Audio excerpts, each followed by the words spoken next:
I receive an abundance of revelations, in part because of these reasons. I spend a lot of time in prayer and also spend a lot of time in the scriptures.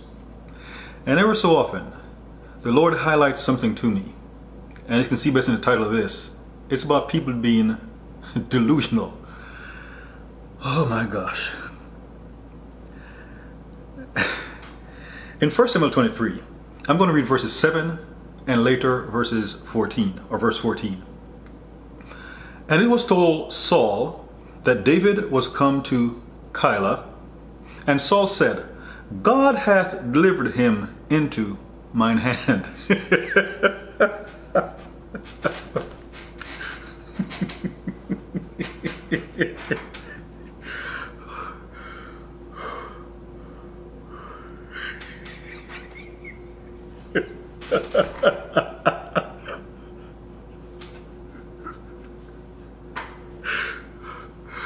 Hey, look, I wasn't expecting to laugh.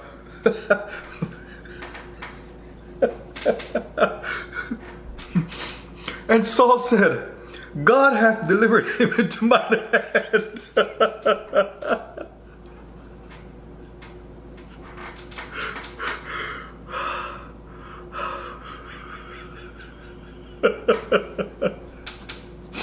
Oh my gosh. My reaction was not like this when I was going through the scriptures. God hath delivered him into mine hand.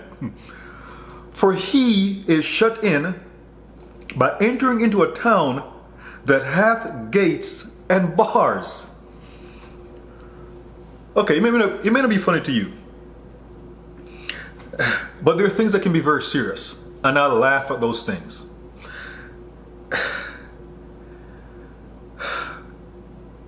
What in the world possessed Saul to think God had delivered David into his hand?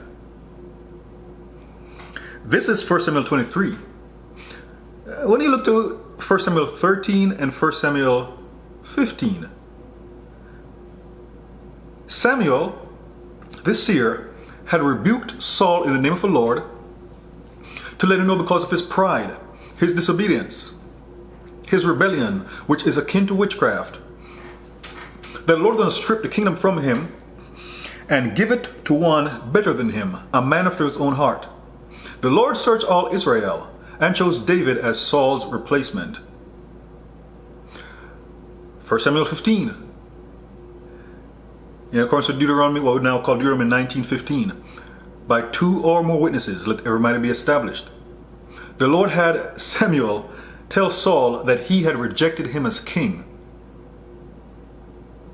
What had David done that would constitute unrighteousness? Not in Saul's eyes, but God's eyes. Because in the eyes of those who are delusional, they will look at others who are actually walking in obedience to the Lord as being an apostate in rebellion against God, when they're the one rebelling.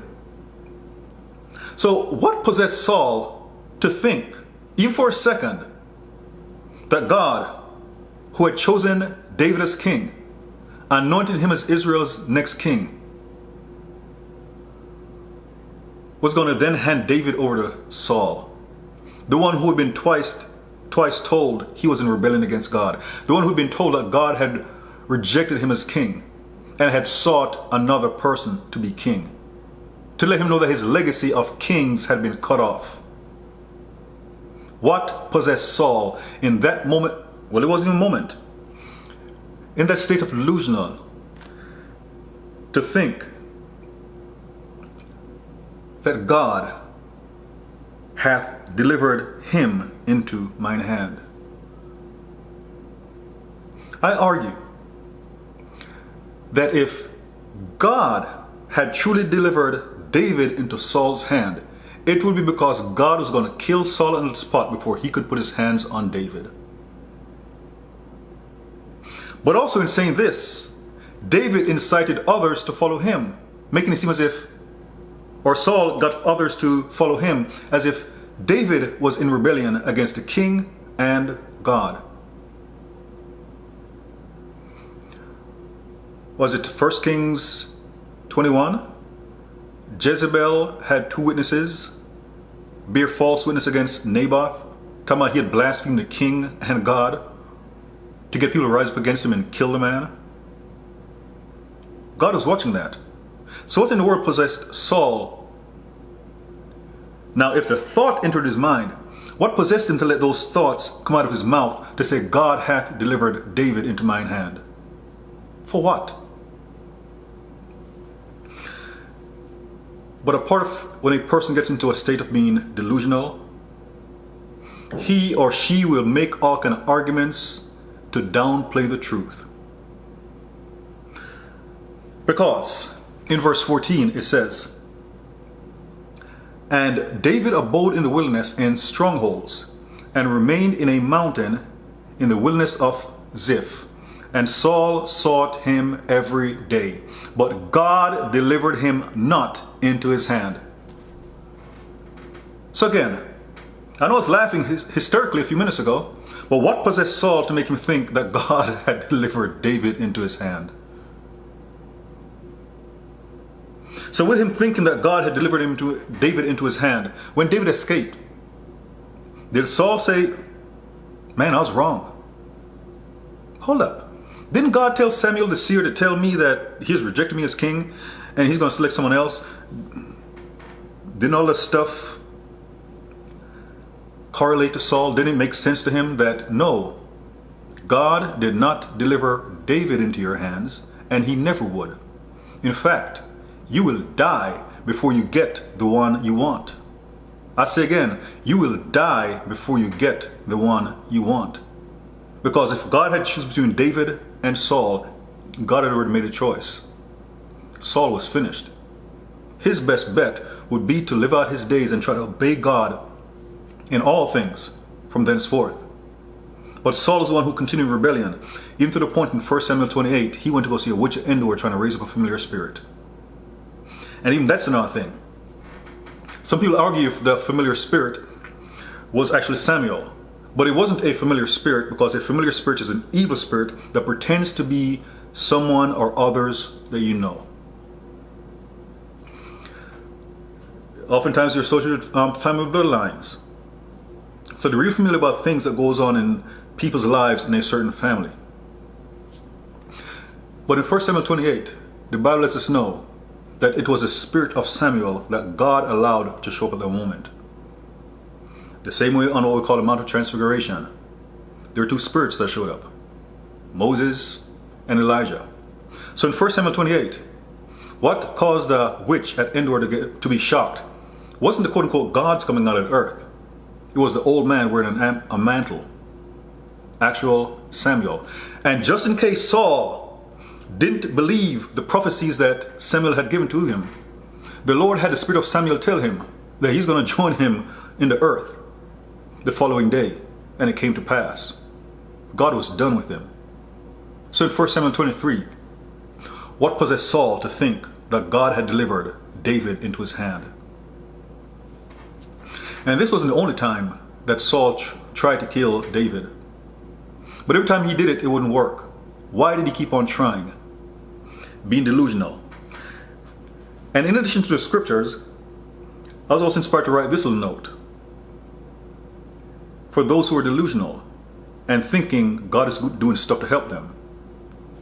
The thing is, you are not on God's side, but you expect him to be on yours. That means you have made yourself into a God where God is doing stuff for you when you're doing nothing for him. When you are trying to kill God's plans, his will for his children, you are in opposition to that. You are standing against God, but you want him to be for you? Oh gosh, delusional. Delusional. And a delusion can come from a lot of places. It can come from within a person. It can come from an enemy. But arguably, the worst delusion is the one that comes from God. Romans 1 speaks about God turning a person over to a reprobate mind, so they cannot repent. But here in 2 Thessalonians 2,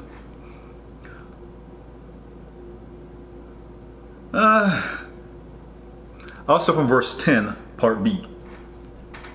Because they received not the love of the truth, that they might be saved. And for this cause, God shall send them strong delusion, that they should believe a lie. See, when a strong delusion comes from God, they will believe the lie and they will call it truth. They will try to cut you down for coming against their delusions. This is also one of the things you have to recognize when a person is delusional. You have to recognize when a person is unrepentant. You have to recognize when a person doesn't love the truth.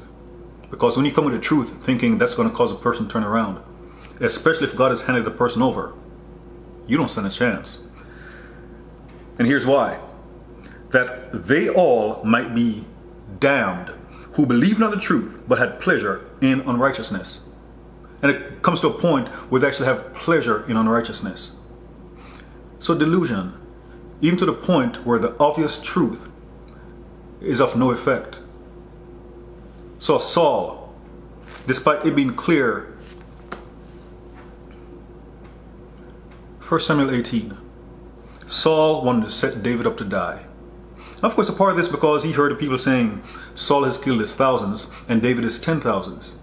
So he tried setting up David to die by getting him to marry his younger daughter, Michal. And all he had to do was just provide a dowry of 100 Philistine foreskins. You may have heard me say before, those Philistines were going to be like, hey, here you go, you can have my foreskin. No, David and his men had to they ended up killing 200 Philistines. So he provided 200 foreskins. But the reason why Saul did that is that he wanted the Philistines to kill David, yet he prevailed. He wanted his daughter Michal to be a hamstring or to hamstring David's life, his ministry unto God. That didn't work. So despite all the failures, Saul had the nerve to speak about God hath delivered him into mine hand. Saul is as good as a dead man. And as is written in 1 Chronicles 10 verses 13 through 14, there came a point, especially after resorting to witchcraft, the Lord killed Saul and handed the kingdom over to David, just as he had spoken. But Saul had the nerve to think God had handed David over to him. For those who are delusional, and you're trying to do stuff like that, you will die before you get what you want. God is not playing around. God changes not. Jesus, the same yesterday, today, and forevermore. So if you recognize someone is delusional, back away from the individual before you subject yourself to that delusion. Because God is going to show you the truth. And it's up to you to do what needs to be done with the truth. And if you don't love the truth yourself, He will hand you over. He's long-suffering, but His patience does not last forever. I pray this message blesses you. God bless you, and Jesus Christ is Lord.